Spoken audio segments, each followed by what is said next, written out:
क्या आप जानते हैं कि हिमांश अनुसंधान केंद्र की स्थापना कहां और क्यों की गई है?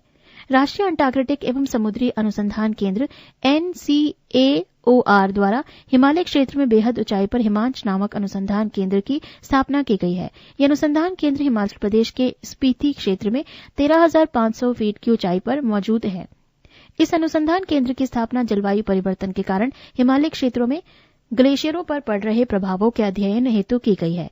यहाँ के उपकरणों में मौसम की जानकारी हेतु स्वचालित मौसम केंद्र, ग्लेशियर के पिघलने की जानकारी के लिए जल स्तर रिकॉर्डर, ग्लेशियर की गतिशीलता जांचने के लिए GPS सिस्टम लगाए गए हैं। कि मूल्य यंत्र प्राइस मैकेनिज्म क्या है? पूंजीवादी अर्थव्यवस्था का संचालन मूल्य यंत्र के द्वारा होता है। मूल्य यंत्र से आशय अर्थव्यवस्था में विद्यमान मांग एवं पूर्ति की शक्तियों से है। उदाहरण, जब किसी वस्तु के मूल्यों में वृद्धि होती है तब उत्पादक उस वस्तु के उत्पादन में वृद्धि करते हैं। इससे उत्पादक के लाभ में भी वृद्धि होती है। इसके विपरीत जब मांग की तुलना में पूर्ति अधिक हो जाती है तब मूल्य में कमी होने लगती है। मूल्यों में कमी होने की स्थिति में उत्पादक की हानि होने लगती है, जिससे वो उत्पादन कम कर देता है।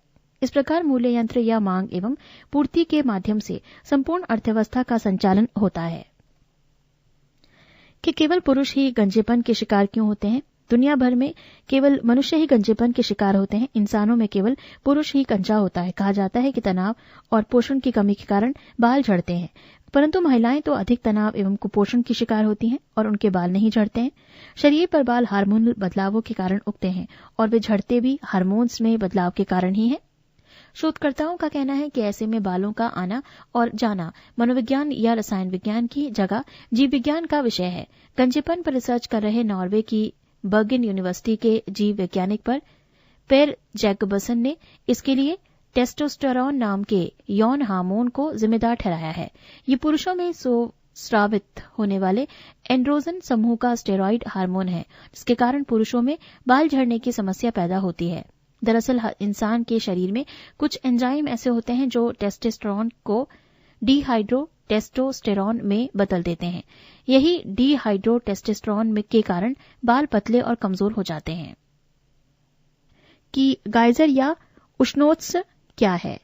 यह ज्वालामुखी प्रदेश में पाया जाने वाला उष्ण जल का सविराम स्रोत है, जिससे भूपटल के छिद्र द्वारा गर्म जल तथा वाष्प ऊपर की ओर निरंतर अथवा रुक रुक कर निकलते रहते हैं।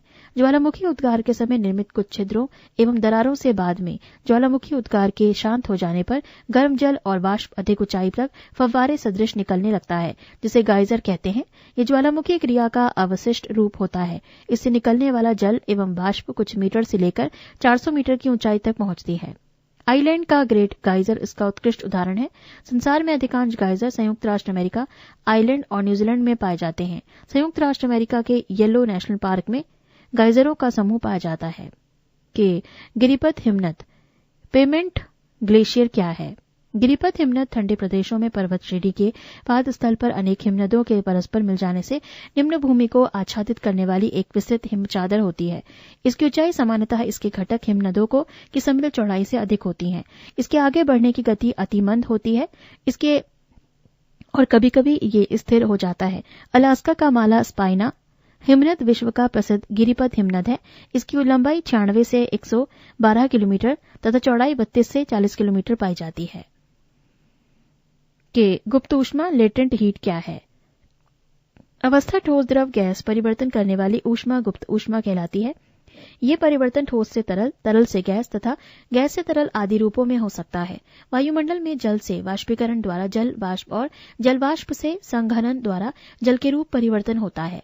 वाष्पीकरण क्रिया में वायुमंडल से ऊष्मा का स्थानांतरण जल में हो जाता है, जिससे वायुमंडल में ऊष्मा की मात्रा घट जाती है। इसके विपरीत संघनन क्रिया से ऊष्मा का स्थानांतरण जल वाष्प से अलग होकर वायुमंडल में होता है। इससे वायुमंडल के तापमान में वृद्धि हो जाती है। वायुमंडल में विद्यमान इस परोक्ष ऊष्मा को गुप्त ऊष्मा कहते हैं। कि गुल्म स्क्रब क्या है?